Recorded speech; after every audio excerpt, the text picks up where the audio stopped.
Hello student. आज भी मैंने फंडामेंटल का ही क्वेश्चन लिया है और क्वेश्चन ऐसा है कि बहुत ही घुमावदार क्वेश्चन है। देख करके जैसे लगता है कि बहुत इजी है, जब आप पढ़ोगे फर्स्ट टाइम में तो लगेगा बहुत इजी है, बट गलती हो जाती है। और तो और बोर्ड एग्ज़ाम में जब सब बच्चे बाहर निकल के बोलते हैं ना कि पेपर बहुत आसान आया था, बहुत अच्छा किया, वहाँ यही प्रॉब्लम आती है कि क्वेश्चन ऐसा होता है जैसे लगता है बहुत ईजी है, बट उसमें गलत हो जाता है बच्चों का।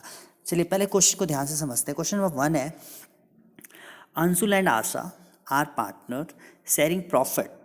Anshul and Asha are partner sharing profit and loss in the ratio of 3:2। यहाँ पे फर्स्ट पॉइंट मिल गया कि इनका रेशियो जो है 3:2 में है। इतना क्लियर हो गया। नेक्स्ट इसके बाद कह रहा है Anshul being a non working partner. Anshul जो है पार्टनर तो है लेकिन वो वर्क नहीं करता, काम नहीं करता, ठीक है। पार्टनर कंट्रीब्यूटेड ₹8 लाख एज हर कैपिटल, हिज कैपिटल। उसने टोटल कितना पैसा कैपिटल के लिए दिया है? 8 लाख रुपए दिया। अंशुल जो है उसने कैपिटल के रूप में फर्म को 8 लाख रुपीस दिया है। क्लियर है। सेकेंड, द पार्टनरशिप डीड के according partnership deed provide for interest on capital 5%। Interest on capital कितना दिया जाएगा? 5%, एट द रेट ऑफ 5%, यानी पर एनम पूरे एक साल का 5%। And salary to every working partner. यहाँ पे दो पार्टनर थे, यहाँ पे फर्म में दो पार्टनर थे, एक अंशुल था और एक आशा थी, ठीक है। ये काम ही नहीं कर रहा है तो वर्किंग यही हुआ, वर्किंग सिर्फ ये हुआ ना। तो जो वर्क कर रहा है उसको क्या सैलरी दी जा रही है? कितनी दी जा रही है? 2000 पर मंथ, 2000 पर मंथ देना है। यहाँ पे दो चीज़ ध्यान दो, ये 5% जो इंटरेस्ट ऑन कैपिटल देना है एंड 2000 पर मंथ से सैलरी देनी है। ये किसको देनी है? अंशुल को। यानी अंशुल को सिर्फ इंटरेस्ट ऑन कैपिटल मिलेगा, सैलरी नहीं मिलेगी। आशा को सिर्फ सैलरी मिलेगी, इंटरेस्ट ऑन कैपिटल नहीं मिलेगा। क्लियर है। नेट प्रॉफिट ब्रैकेट में दिया है before providing interest on capital and salary.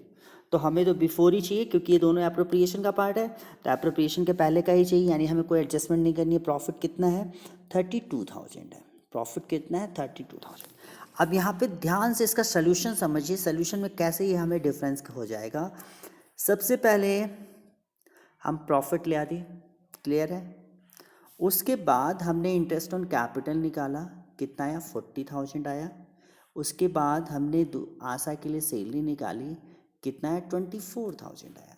यानी अंशुल को देना है 40,000 एंड आशा को देना है 24,000। फॉर्म के पास कम से कम 64,000 होगा तभी तो देगा। यहाँ पे क्या है? फर्म के पास प्रॉफिट कम है, प्रॉफिट कम है। यहाँ पे एक तो यहाँ पे सबसे पहले पार्टनरशिप डीड जब आपने पढ़ाया गया था या इंटरेस्ट ऑन कैपिटल का पढ़ा होगा, जो मैंने आपको बेसिक समझाया है, जो यदि किसी ने नहीं पढ़ाया तो पिछली वीडियो में जाकर के आप पढ़ सकते हैं, या तो मैं क्वेश्चन सॉल्व करा रहा हूँ कि interest on capital, salary, commission, जो भी डिस्ट्रीब्यूशन का आइटम होता है, हम ये अकाउंट जो बना रहे हैं उसे हम क्या कहते हैं? Appropriation account. Appropriation means distribution का अकाउंट। तो डिस्ट्रीब्यूशन हम एक लिमिट तक ही कर सकते हैं ना, नेगेटिव डिस्ट्रीब्यूशन तो नहीं कर सकते। यदि हमें 32,000 डिस्ट्रीब्यूट करना है तो हम इतना ही डिस्ट्रीब्यूट करेंगे कि मैक्सिमम 32,000 तक रहे। 32,000 से ज़्यादा तो नहीं जा सकते। नहीं समझ में आया? जैसे फॉर एग्जांपल आपके पास 100 रुपये हैं, मैं कहूँ दो लोगों को बांटना है तो आप 20 दे दोगे, 80 दे दोगे, 30 दे दोगे, 70 दे दोगे, मतलब इस तरीके से फ्रैक्शन में कैसे भी दे दोगे। लेकिन जब हर का टोटल कितना होगा? 100 ही होगा, 100 से ज़्यादा थोड़ी ना होगा। तो उसी तरीके से फर्म अपनी प्रॉफिट से ज़्यादा तो डिस्ट्रीब्यूट नहीं कर सकती। लेकिन पार्टनरशिप डीड में डिसाइड है कि इनको इंटरेस्ट ऑन कैपिटल देना है, इनको सैलरी देना है। तो वहाँ पे हम क्या करेंगे कि जो इनका इंटरेस्ट ऑन कैपिटल मिला और जो इनकी सैलरी निकली, इसका रेशियो बना लो, इसका एक रेशियो बना लो से इंटरेस्ट कैपिटल कितना है 40,000, सैलरी कितनी है 24,000, इसका हम रेशियो बनाते गए, ये रेशियो कितना है 5:3। अब इस पैसे को हम इनको इंटरेस्ट ऑन कैपिटल के नाम से ही देंगे, सैलरी के नाम से ही देंगे, लेकिन इस रेशियो में प्रॉफिट को डिस्ट्रीब्यूट करेंगे, जो आएगा इसको हम इंटरेस्ट ऑन कैपिटल के नाम से दे देंगे, सैलरी के नाम से दे देंगे। ये तो अकाउंटिंग लैंग्वेज हुई। अब देखो नॉर्मल लैंग्वेज में जैसे आप कुछ पैसे लेके मार्केट में जाते हो और पता चलता है कि पैसे कम पड़ जाते हैं, तो आप क्या करते हो, उस पैसे में जो जो चीज़ें आ जाती हैं वो ले लेते हो। वही यहाँ पे करना है। फर्म के पास पैसा इतना है, इनको इंटरेस्ट ऑन कैपिटल देनी, इनको सैलरी देनी है। यदि है इंटरेस्ट ऑन कैपिटल और सैलरी देने के बाद प्रॉफिट बचता है तो इनको प्रॉफिट देते, लेकिन ये सारा पैसा जो है जाएगा एक तरीके से इन्हीं के पास, किसी थर्ड पार्टी के पास नहीं जा रहा। तो यहाँ पे क्या करना होता है कि जब पैसा कम हो, प्रॉफिट इनफिशिएंट हो यानी कम हो, पहली बात ना हो तो देंगे ही नहीं, पहला केस जो अभी पिछले क्वेश्चन में किया था। दूसरा यदि न कम हो तो हम क्या करेंगे, इनके इंटरेस्ट ऑन कैपिटल को और सैलरी को हम कम कर देंगे, इंटरेस्ट ऑन कैपिटल और सैलरी को डिक्रीज कर देंगे, कम देंगे। लेकिन कितना कम देंगे, ये भी हो सकता है कि हमें ज़्यादा मिल गया उन्हें कम मिल गया, तो हम क्या करेंगे, पहले इसका रेशियो बनाएंगे, जो एक्चुअल में इनको इंटरेस्ट ऑन कैपिटल मिल रहा था और जो सैलरी मिल रही थी 2,000 सैलरी थी पर मंथ, यानी 12 से इंटू किया था, और यहाँ पे 5% था, 5% निकाला था, यानी इसको इंटरेस्ट ऑन कैपिटल के रूप में 40,000 मिलना था, इसको 24,000 मिलना था। तो इसका हमने एक फ्रैक्शन रेशियो बना लिया, रेशियो यानी काट काट के, और इसको इस पैसे को हमने इनमें डिस्ट्रीब्यूट तो कर दिया, इंटरेस्ट ऑन कैपिटल के नाम से, इनमें सैलरी के नाम से। फर्म को नो प्रॉफिट नो लॉस, ये करके दिखाएंगे। यानी हमारा जो ये रेशियो था इसका कहीं यूज नहीं आया।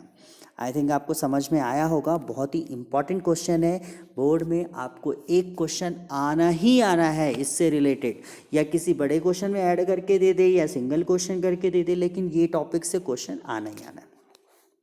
अब आते हैं नेक्स्ट क्वेश्चन। नेक्स्ट क्वेश्चन देखिए, है तो बहुत छोटा सा लेकिन इसके आंसर बहुत बड़े हैं। कैसे, यहाँ पे क्या है, X and Y are a partner sharing profit and loss in the ratio of 7:3। उनका रेशियो क्या है 7:3 है। Capital account of 1 April 2018, X के है 5 लाख, Y का है 4 lakh. Partners are allowed interest on capital 5% per annum. Drawing of the partners during the year ended 31 March 2019 72,000 and 50,000। इनकी interest on capital कितनी है 5% है। ड्राइंग ये कितना कर रहे हैं, एक्स विड्रॉ कर रहा है 72,000, वाई विड्रॉ कर रहा है 50,000। Profit for the year ended allowed interest on capital and salary 5,000 per month. Y को सैलरी भी दी जाएगी, salary to Y 5,000 per month. Profit was 8 lakh, profit कितने का है 8 लाख का है। यानी यहाँ पे हमें 2-3 चीज़ें काम की मिल रही हैं। क्या मिल रहा है कि सबसे पहले तो हमें इंटरेस्ट ऑन कैपिटल देना है, सैलरी देनी है, उसके बाद प्रॉफिट जो है वो 8 लाख का प्रॉफिट है जिसमें कोई एडजस्टमेंट नहीं करनी। ये तीनों चीज़ें सिंपल हो गई। इसके बाद बोल रहा है 10% of the net profit transfer to general reserve. देखिए यहाँ पे बोल रहा है 10% नेट प्रॉफिट, यानी जो प्रॉफिट है उसका हम 10% निकालेंगे। इसमें कभी कभी डिविजिबल भी कह सकता है कि 10% डिविजिबल प्रॉफिट। मैं आगे चल के इसी क्वेश्चन में उसको सिखा दूंगा कैसे करते हैं। अब यहाँ पे सब बनाने के लिए बोल दिया पास द जनरल एंट्री। मैंने एक ऐसा क्वेश्चन लिया जिसमें सबको आपको इंक्लूड कर लूँ कि यदि जनरल एंट्री आया तो ये ना हो कि सब मैंने जनरल एंट्री नहीं किया या मैंने करेंट नहीं किया, कैपिटल नहीं किया। दूसरा PL appropriation account, capital account and current account. तो करेंट अकाउंट बनाने के लिए कह दिया तो हमें समझ में आ गया कि यहाँ पे कैपिटल इसकी फिक्स्ड है, या तो फिक्स्ड नाम लिखाया होता या तो सीधे सीधे बोल दिया। अब सिंपल आपका पीएल अप्रोप्रिएशन अकाउंट जो बनता है बाय प्रॉफिट आ गया, इंटरेस्ट ऑन कैपिटल सिंपल बोला है 5%, ये आ गई, सैलरी आ गई, जनरल रिजर्व इसका 10% आ गया, बैलेंस आ गया, बैलेंस के रेशियो में डिस्ट्रीब्यूट कर दिया। इतना क्लियर है, कोई चेंजिंग नहीं है। बस यहाँ पे चेंजिंग क्या है, इतना सारे बच्चे करेंगे, बट यहाँ पे थोड़ा सा चेंजिंग है। क्या, इनकी जब कैपिटल फिक्स्ड है तो हमें पता है कि इनकी जो कैपिटल के जो प्रॉफिट या लॉस से जो फ्लैक्चुएटिंग होगा उसके लिए एक अलग अकाउंट बनेगा जो कहलाएगा करंट अकाउंट, क्योंकि क्वेश्चन में बोला भी है। तो ये इंटरेस्ट ऑन कैपिटल जो है हम एक्स करंट और वाई करंट के नाम से दिखाएंगे, क्योंकि ये कैपिटल में नहीं जाएगा, ये करंट अकाउंट में जाएगा। सैलरी हम वाई करंट अकाउंट में दिखाएंगे, profit X and Y current account में दिखाएंगे। क्लियर है। अब आते हैं कैपिटल अकाउंट में। कैपिटल अकाउंट में यहाँ पे जो ड्राइंग किया है, ड्राइंग दो टाइप्स की होती है। ड्राइंग कैपिटल से भी विड्रॉ किया जा सकता है, आउट ऑफ प्रॉफिट से भी विड्रॉ किया जा सकता है। यदि कुछ मेंशन नहीं किया है तो आप उसे एज्यूम करोगे आउट ऑफ प्रॉफिट है, वो करेंट अकाउंट में आएगा। यदि आउट ऑफ कैपिटल बोला है तो वो कैपिटल अकाउंट में आता है। तो कैपिटल अकाउंट में फिक्स्ड के कंडीशन में या करंट के कंडीशन में जो उनकी कैपिटल होगी, उनकी कैपिटल कितनी है बैलेंस करके आ गया, जो एक्चुअल उनकी कैपिटल थी कोई चेंजिंग नहीं, उसी पे बैलेंस क्लोज कर देंगे। इसमें क्या क्या चीज़ें आ सकती हैं, ड्राइंग आ सकता है। कौन सी ड्राइंग, जब उन्होंने कैपिटल से विड्रॉ किया है या कोई एडिशनल कैपिटल लगाया हो, बस इसके अलावा ये तीन ही चीज़ें आती हैं। तो यहाँ पे ऐसा कुछ नहीं था तो इनकी कैपिटल बाय बैलेंस बीडी करके आ गया, ये टोटल नहीं आया, ये टोटल यहाँ लिखा है, ये डिफरेंस करके आ गया, to balance C D carried down. Carried मतलब ये हो गया प्रीवियस ईयर का बैलेंस, ये हो गया करंट ईयर का बैलेंस। अब करंट अकाउंट में भी कभी कभी करंट अकाउंट का भी बैलेंस दिया होता है, तो जैसे आपने कैपिटल अकाउंट का ये बैलेंस पुट किया है वैसे ही आप करंट अकाउंट का बैलेंस यदि गिवन है तो आप पुट कर दोगे। यहाँ पे नहीं है, इंटरेस्ट ऑन कैपिटल का पैसा मिल रहा है तो ये करंट में आ गया, सैलरी मिल रही ये करंट में आ गया, प्रॉफिट डिस्ट्रीब्यूट होकर के आया ये करंट में आ गया, ड्राइंग था ये करंट में आ गया, बैलेंस कर दिया, ये आंसर हो गया एग्जैक्ट, नो डाउट। अब यहाँ पे दूसरा एक चीज़ ये बोल दिया था, पास द जनरल एंट्री, हमें जनरल एंट्री बनानी। कुछ बच्चे ऐसे होते हैं कि पहले जनरल एंट्री करते हैं उससे लेजर अकाउंट बनाते हैं, तो आपको जैसे कॉन्सेप्ट लगे वैसे बनाओ। यहाँ पे हमें दो चीज़ें तो बिल्कुल एग्जैक्ट पता चल गया, इंटरेस्ट ऑन कैपिटल और सैलरी पता चल गई ना। ये क्या है, नॉर्मल एक्सपेंसेस है।